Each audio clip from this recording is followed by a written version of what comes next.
Hi guys, we're here today with you on a really cool video called Read This. And this is where we get an opportunity to pick our lead pastor's brain, and we get to talk to Justin about some of the books that he's read that he has enjoyed, that have been good, and he wants to recommend to us. And so this is just a great opportunity, and we just want to say, hey, thank you so much for tuning in.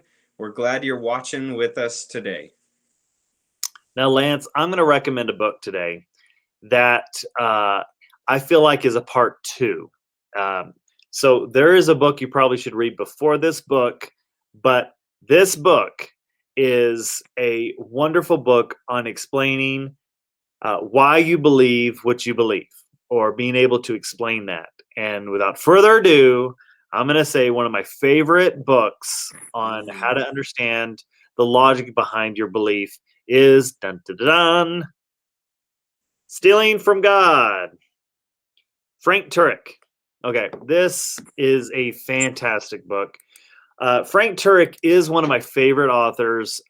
He is a brilliant mind. He helps connect the logical approach to subjects like faith and the existence of God, and he does so. And he debates on college campuses and everything. I mean, he is just a brilliant, brilliant mind. So what makes this book special? Well, the summary of this book is a very fascinating take on the logical approach of looking at faith. Stealing from God, Turek, in a sense, shows that how many atheistic arguments, instead of disproving God, actually reveal that he actually exists.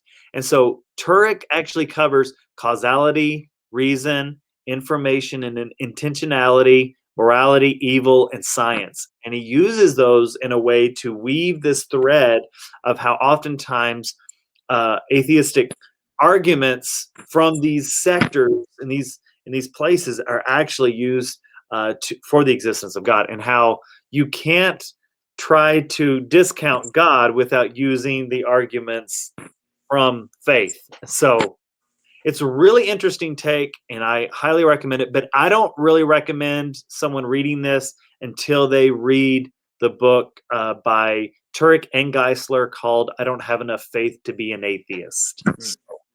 Um, so that's kind of my take. What was your take? Because you read this book, right? Yeah, I read this, and so I actually read them in that order because you recommended that to me as well. And I felt like it was, I think it just gave me a newfound respect for how much, like, just exactly what you were saying. I can't say anything different. Just how much evidence there is to the fact that that God is real, and that Yeah. it took a being to create everything, and that everything that tries to disprove that somehow borrows from it. And it was just, I'd never heard that before. And it was so interesting to see the facts and the evidence behind that. And Right. so I got just a few questions for you about this book today. So I want to talk to you first about readability. How easy or how difficult is this book going to be? Is this something that I can, I got an hour in the afternoon, I can sit down and finish? Is this something that's going to take me some time? It might be a little bit more difficult. What do you think about this book? Well, if you have an hour, you could get through the introduction. I think that, again, Frank Turek, he's brilliant. And this could probably be a personal thing. I think the average person could read it and gather it and understand it.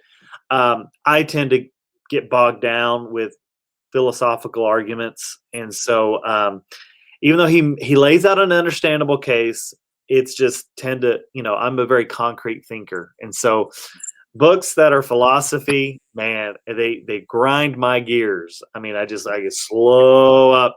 So it's not going to be an afternoon. It took me several.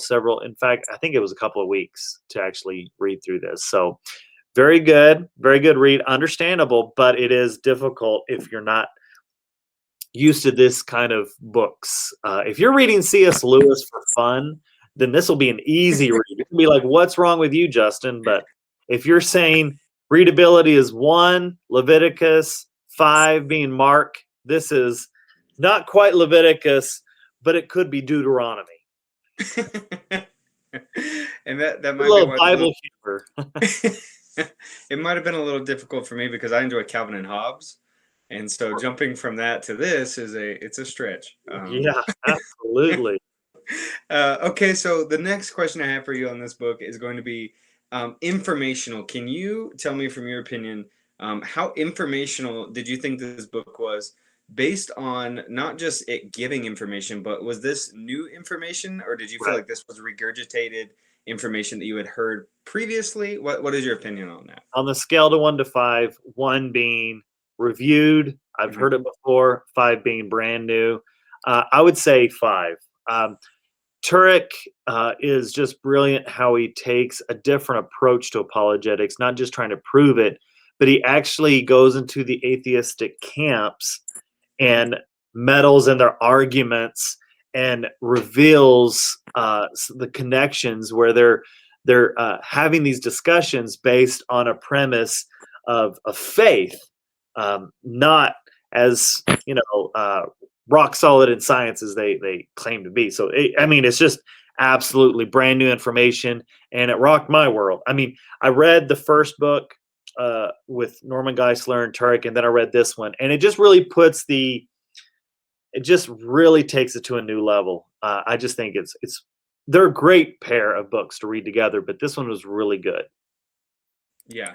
Okay. So now I want to talk to you about value, and when I say value, I'm talking about does this book have, starting at 1 as far as some low application, Right. and and then all the way up to 5 as far as like, man, I revisit this book a lot because there's a lot of things I need to apply out of this into my life. Where do you rate this, in your opinion, for that scale on value?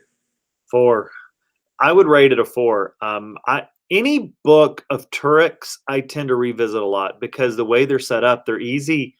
They're easy books to go back and have a reference tool for. So if you're like, hey, I want to learn about why it seems like there's a lot of scientists that aren't Christians. Well, in the section of science, it kind of shares that the number of scientists. I don't know if you remember reading this. The number of scientists from the I guess from the 1800s, the percentage of Christians versus non-Christians have really not changed at all Hmm. since the 1800s.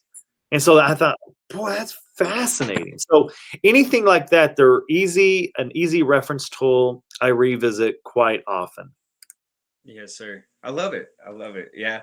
So now, if somebody was just to ask you, Justin, tell me, why should I read it? Why should I read this book? What would be your just kind of response, your simple response to that question? I think all Christians should be a little bit more connected to understanding the logical cases for the existence of God. At the end of the day, you take everything on faith, but I still think diving into why you believe is so critical. And well, just because I do is not a good answer. And I think the more you and I, as Christians, are versed in this stuff, I think the more it helps us out in life and in conversations. And it provides something unique. It provides confidence, a confident faith, not just in the I believe it because the Bible tells me so, but I also believe it because I see this argument. It makes sense. There's a logical connection. So that's kind of my take. And so I highly recommend this book. And Lance, I not only highly recommend this book, but I highly recommend checking out the YouTube channel at the Worship Center. You can recommend this video for a friend or all kinds of things that we do on this page. So if there's a subscribe button, I'd invite you to subscribe. Yeah, something like that. Hey, Lance, thanks for hanging out with me. I think this was a great time, and I can't wait to see you again. Yeah, it's going to be good. Thank you for letting me be here.